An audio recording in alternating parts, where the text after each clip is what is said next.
All right. Hello, everyone.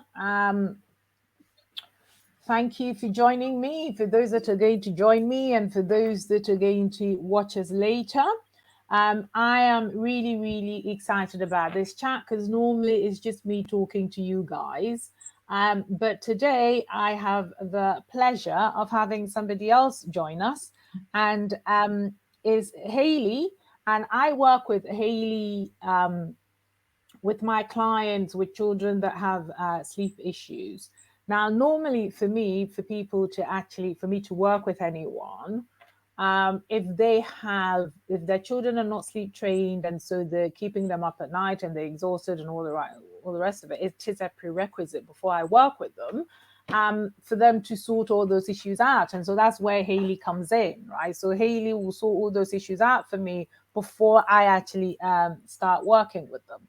So that is how I work with Hayley, but you don't have to work with me to work with Hayley. I mean, if you don't need me and it's just sleep that you need, your child sleep with Hayley, then she does that on her own as well. So welcome, Hayley, to the chat. Really, really excited to talk to you today. Thanks for having me. Fantastic. Yeah, pleasure. It's just, because in this group, what we have are professional working mothers, and the last thing they need is for their children not to be sleeping, right? Because when you're there in that meeting and somebody's asking you a question, you have to do that presentation. You need to be on the ball, right? And you need to be awake and all that kind of stuff. Mm-hmm. So, from your point of view, from the sleep lens, I mean, for me, I know sleep is important. Mm-hmm. For the mother is important, and for the child is also important. But from your lens as the expert here, when families approach you, what are they typically struggling with? Oh, gosh, a real range, to be honest. It can be different for every single family, and I think it's important to note that people's tolerance with tiredness is so different. So one person's kind of like limit can be very different to another person's limit in terms of like what they're getting and what they need. So many different challenges, and I think the majority of families that come to me pretty much are at a point where they are really feeling it. They're on their knees. They're having, there's an impact that's going on due to lack of sleep in their life, and that's really quite broad, but that's where they start. They can't go on. They need it sorting. Yeah. And so, and this is for me, I'm always amazed at how parents put up with it for so long.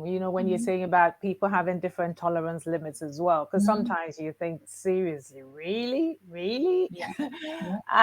And they tolerate it, and then, oh my God. Anyway, so what age group? Absolutely.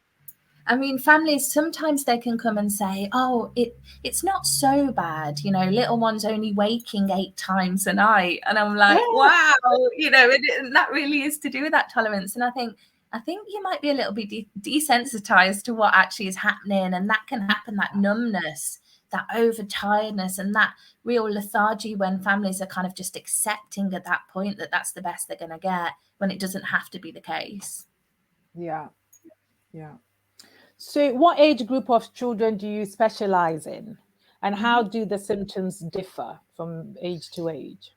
Yeah, that's a really great question. I mean, I work with families with children from newborn right up until tween. So, tween being kind of like 12 to 13-year-olds. So right through the span of different ages. And to be honest, babies and teens don't differ that much.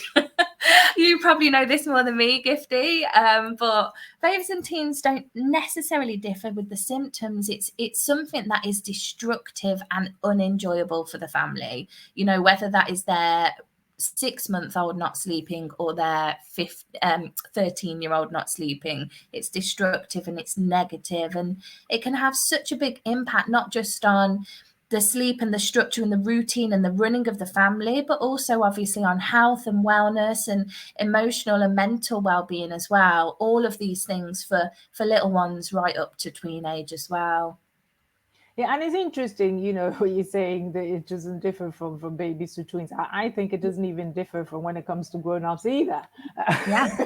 Right? Yeah. I think, well, in terms of the impact and the disruptions, I mean, you're talking about if you're not sleeping well, your circadian rhythm being disrupted. And so basically, you're all over the place. And even for grown-ups, I'm thinking when I'm working with women and stuff like that, and I tell them, listen, your sleep affects your weight. And they're looking at me like, seriously? I'm like, yeah, Yeah. yeah, Totally. it does, Absolutely. Um, Absolutely. and so for people to sleep train their children, it is an asset. It's a gift you're giving them for the rest of their lives, Yeah. and Absolutely. it is also a skill, right? It Yeah. is just like how you're teaching them to swim. Yeah. Yeah, Teach them. totally. And sometimes I liken it to that, sort of learning to ride a bike. So when your little ones are littler and you're kind of giving them those first skills and going through those milestones together, if you're not giving your child the skill to sleep, then it's, you're doing them a disservice really. And you may teach them how to ride a bike or to swim, but not to show them gently how to sleep. It seems a little bit unfair for everyone, really. That's true. So what is the biggest challenge when it comes to sleep? So the biggest challenge really and the most prevalent problem right now with my age group is pretty much overtiredness with kids. So what happens when there's overtiredness in the system is it becomes quite compacted and it becomes quite habitual for children or for kids to wake. And sleep really does breed sleep. So once families get on a good path with sleep and they start to get into that place where they're getting little bits of more and more and more and more, it grows and it becomes more ingrained. But if the child is actually overtired, then there's this real adrenaline in the system, and it's kind of like going uphill a little bit to try and make the change. So absolutely think overtiredness is the one to look out for.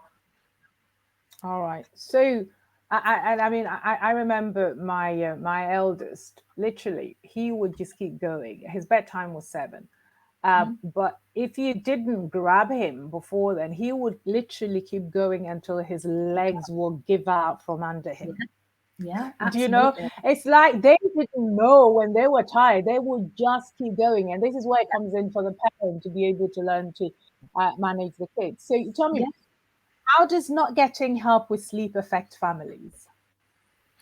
So the families I've come into contact with over the last 5 years have probably supported about 700 families so far to kind of get good sleep and find themselves in a place where they're enjoying their families, enjoying their kids, enjoying their jobs and everything else. But what happens without that is relationships can obviously really break down. We all are a little bit more narky, a little bit more impatient, just on the smallest of scales when we're a bit tired, aren't we? I know I am.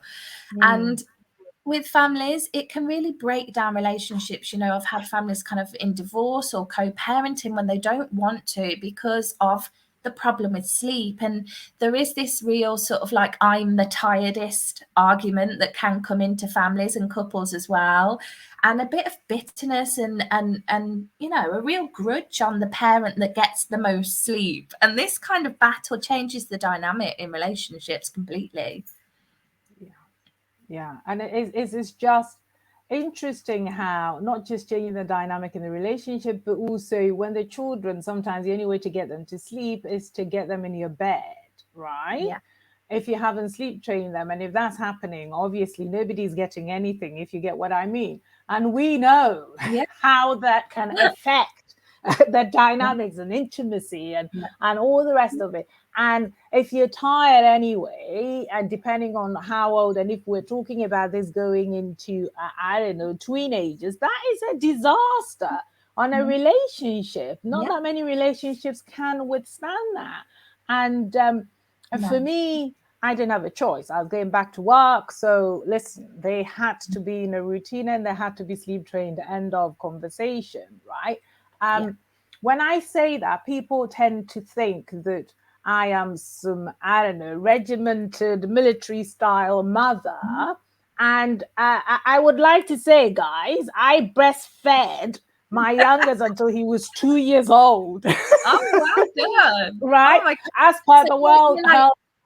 You're an earth mom. You're an earth mom Right? / army mom mixed together. I like it. Exactly. I'm as earth mom as you get. I am as alternate. I was there.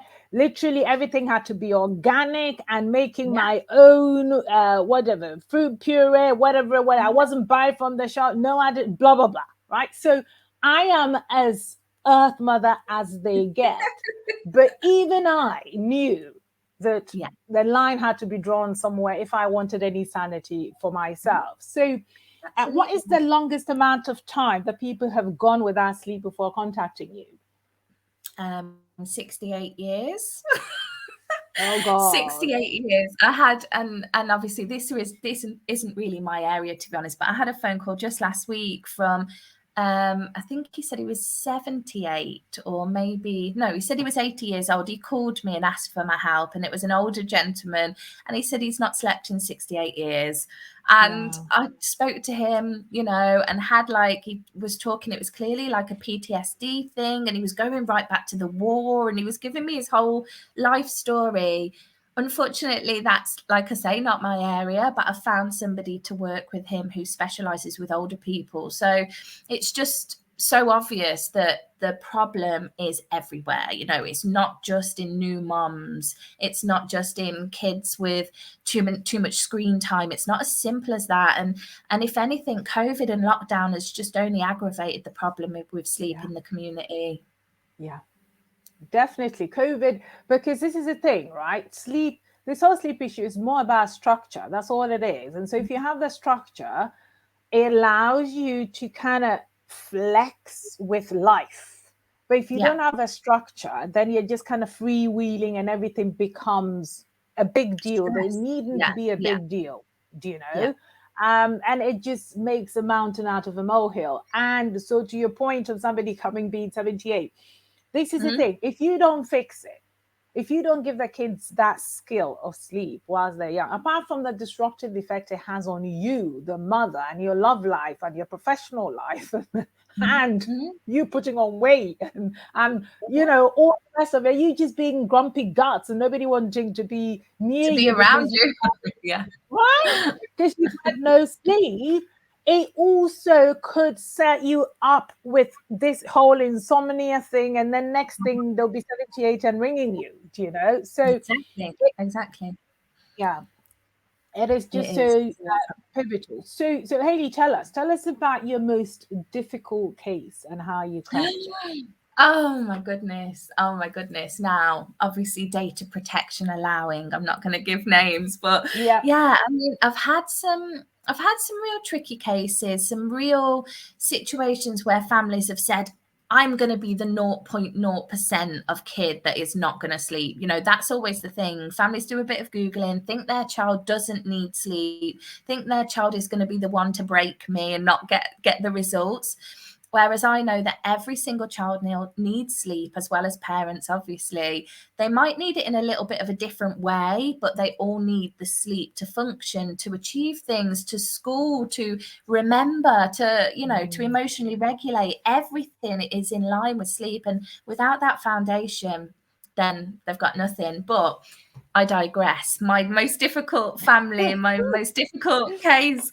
I had a family come to me, and they had a 6-year-old who was drinking 8 different beakers of orange juice a night. So, I mean, like those little kind of like tuppy, drinky kind of beaker things, pure orange juice. And this child had actually, his whole teeth had rotten. It had all these different problems with his digestion. He'd actually, the acid in the orange juice had actually burned his esophagus as well. Oh, so there was a whole load of different medical problems that had come as a result of this child not sleeping, and the parent almost forcing a crutch on this kid, have a juice, settle down, have a juice, lie down, sleep, have a juice. And it had gone on for a long amount of time.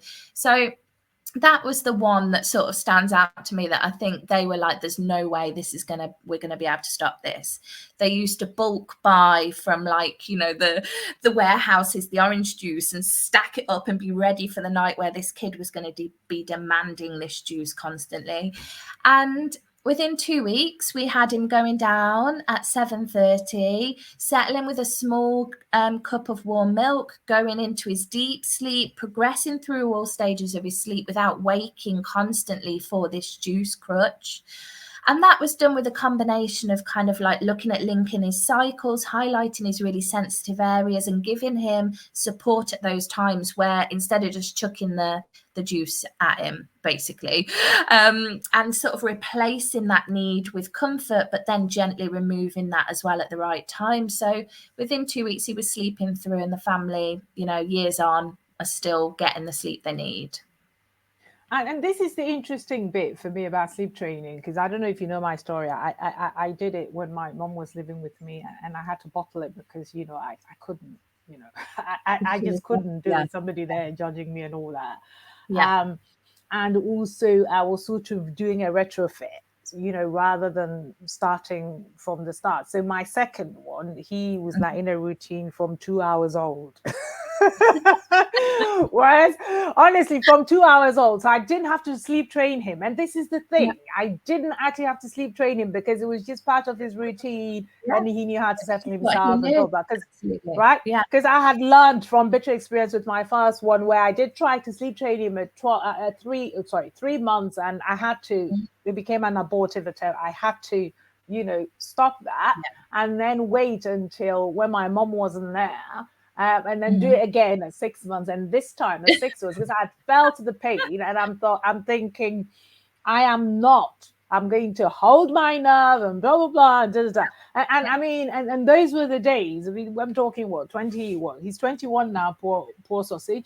21 years ago, and those days, all what I knew was a controlled crying, and I know you don't do the controlled crying because those and I, as an earth mother, went and did controlled crying because I was desperate.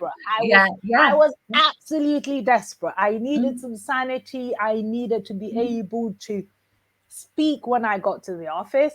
And work was a competitive environment. And when you go off and you have a child, and the mothers on this call, you will know there is such a thing as a maternity bias, and it is real, right? Yeah. And so people just judge you. You go off, you have kids, and they think that your brain is not working anymore.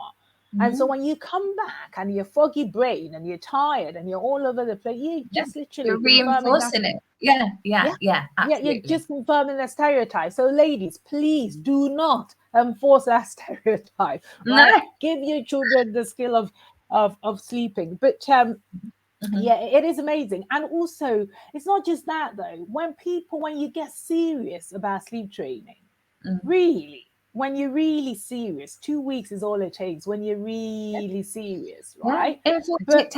It takes less than that, even, Gifty. It's sort of within 3 days, if you're on it, if you're ready to make change, if you're ready to take my guidance and kind of be held accountable to what we're going to be doing, within 3 days, I've seen some fantastic results happen within that first 3 days. So it takes that 3 days with little ones to either make or break a habit with sleep. So that's kind of like the golden time, really, to kind of get in there. So it's not going to be such a long, laborious process that you think you're going to be at it for 6 weeks or anything like that. In fact, it can be really beneficial really quickly if you are confident and if you're kind of on it.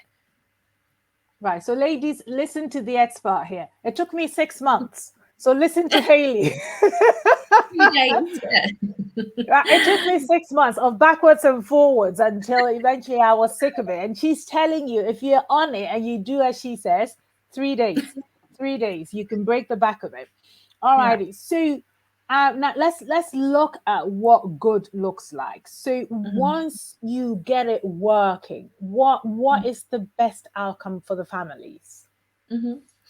So, I mean, families that I'm working with right now, I'm working with, a whole range of different people, footballers, doctors, stay-at-home moms, even nans and carers who are sort of taking a lead with little ones are working with me. So it's not always just mom in that situation, mom and kid. It's a whole range of different people, but they all benefit in different ways. But I think the main thing that I get from them is that they have themselves back. They have their time, they have their identity, they have, the space that they've hollowed out around a 2-hour lunch lunchtime nap or a consistent bedtime routine, that means that they can build their own businesses, or they can, you know, go and do different events or speak or talk or just be at home with their family and be happy. It's just really about that time and that kind of identity and that, you know, balance, work-life balance. Absolutely. Yeah, I mean, and I know for a fact in terms of the work I do that it improves their health and wellness. But from your point of view, how does it improve their health and wellness? Mm-hmm. So reduce cortisol, reduce stress, you know, there's so many different findings. So at the end of the process with me, what I do is evaluate kind of like the distance traveled. So we look at where you were at the beginning, and that can be down to sort of like emotional, but physical elements, even health and wellness and weight and everything else that's impacted. And then at the end of the process, we do that distance traveled, and the results are just off the scale. And, you know, in terms of reducing cortisol, stress hormones, better digestion, you know, some families have kind of, you know, have IBS symptoms, and it's really helped with that as well, with tummy pain. And not to mention sort of emotional and mental health and decision making. And, you know, even I've just been reading an article this morning, and with better sleep comes less car accidents. And that's like a sweeping statement if I've ever heard one. But, you know, it really can have that much of an impact. Yeah, it really can. So when we've got a baby or, I don't know, teenager sleeping, what comes next? Usually another baby. Yes, we did talk about the relationship being fixed. There you go. If that is not an incentive, not sure what, but yeah. Yeah, that tends to be it. Yeah. Because this is it. If you haven't sorted it out, you're not sleeping well, you're tired, you're not having any privacy, child is in and out, blah blah blah. And for me, what I actually find confounding is people, they have the first one not sleep trained, and then they have the second one not sleep trained, and then it's like complete mayhem when it comes to nighttime, and the whole thing becomes very stressful. And if you're not working, that's a risk you can afford to take, as in being up and down all night if you're not working. If you're working, which, you know, the women I deal with, they're all, you know, working moms.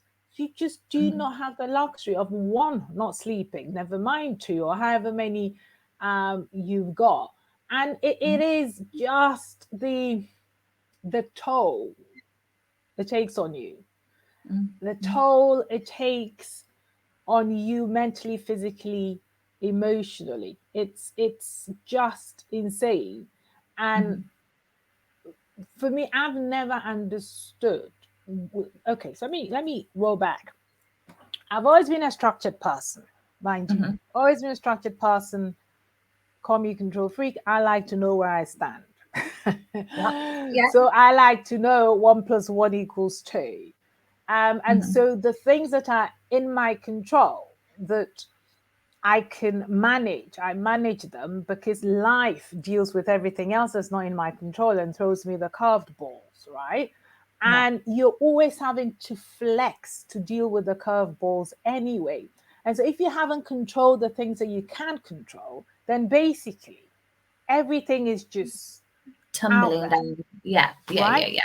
Right? And before you know it, you're spinning out of control. Before you know it, your relationship is spinning out of control. Before you know it, your boss thinks you're shit. And it's not because you're shit. It's just because you're tired. You're tired.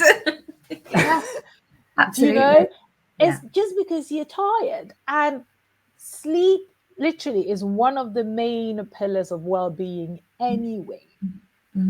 And for me, I just have never, that's not true. So once I got it, because previously I'd be one of those people sitting there Netflixing it until 2:30 in the morning, right? For me personally, obviously not for the kids. I wasn't putting up with that with the kids, but for me personally, right? And my inclination is still, you know, that person that would carry on at night. But now I know better, right? And when I had my health issues and stuff like that, and I had to deal with my sleep, and I actually got very religious, about when I was going to bed. It's religious, whatever the word was. I got very strict with myself. Consistent. Yeah. The change in my energy levels were completely different. Do you know? So for the kids, when they sort out the sleep, how does it show up in the kids themselves? So imagine how we feel when we're tired as adults, and we can have a coffee, we can, I don't know, like have caffeine or go for a run or do something like that. When children are tired, they feel all of that we feel, but they don't know where to put that. They don't know where to put it. They can't sort of manage it like we could, where we would go and do a kickboxing class or burn some energy off or go and scream in a room or do one of those strange smashing up the building things. Have you seen those where people are frustrated? They can pay to smash up the room. It's really strange.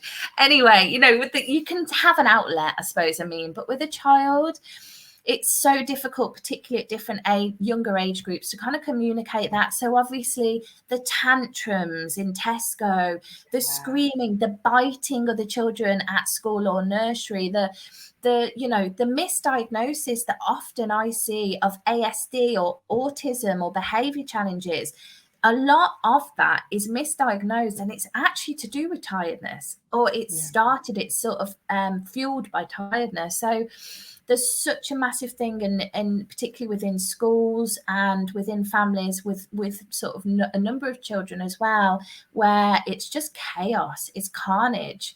And, that emotional regulation comes with good sleep. So not only are the tantrums reduced, children are less clingy, they're more confident, they're able to focus in school, they're more, sociable, they're not being shoved under an umbrella of having difficulties or challenges or behavior problems. They're just tired. There you go. They're just tired. So please don't go medicating them. Please don't go putting an ism on them or, anything on them, any label on them. Just teach them the skill to sleep first. And then after that, if there's a real problem, then you can get to the problem. Because, again, that is the point. It's just like, how would you know when there's something really wrong if you haven't sorted out the sleep? So if the child if they're sleeping well and suddenly the next day, they're touchy, there's something wrong with them, they're a bit, whatever the word we used to use before, I forget what it was with babies, they're fussy, then that there's something else wrong. Absolutely. And it's masked, it's not obviously, I'm not undermining any real challenges that are there, but it's the masking of tiredness. Once you get through that, then you just have that clear picture of what your child needs. And then you can, there's an issue, let's go to a doctor, this is what it is we need to deal with. All right. Well, Hayley, listen, we're about to run out of time. This has been a very good conversation. Ladies, I know most of you can't watch these things live, even though we do them live. So it will be in the group for you to watch. When I send out my email this week, the link to this video will also be in there. For those of you perhaps not in the mailing group, but on my list or whichever way it goes, or not in the Facebook group. So you guys will get access to that as well. And what we're going to do in the comments of this interview is we're going to put Hayley's link for those of you that want to work with Hayley to sort your children's sleep out. We're going to put the link for you to contact her in the chat.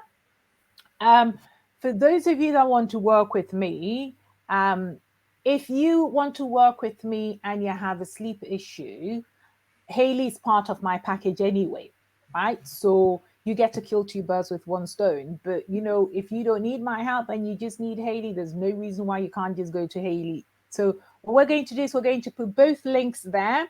The link for only Hayley if you just want to talk about sleep. But if you want to rock your life and be a badass and stare life in the eyes and go bring it on, right? And if your child is not sleeping in the meantime, we add it to it. So Hayley's part of my package. So that would be in my link to speak to me to see if we can work together, and we'll take it from there. So we will be posting two links, one for just Hayley and one, if you like, for Hayley and me. Mhm.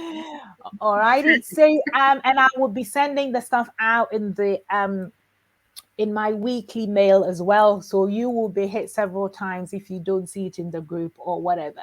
So Hayley, always left to say is thanks for joining me. Thank And as you. usual, thanks for sorting my women out before they come to me, so they can hear what I'm telling them and stuff like that. And we will catch up later. Fantastic. All Thanks right. so much. Okay. Bye, guys.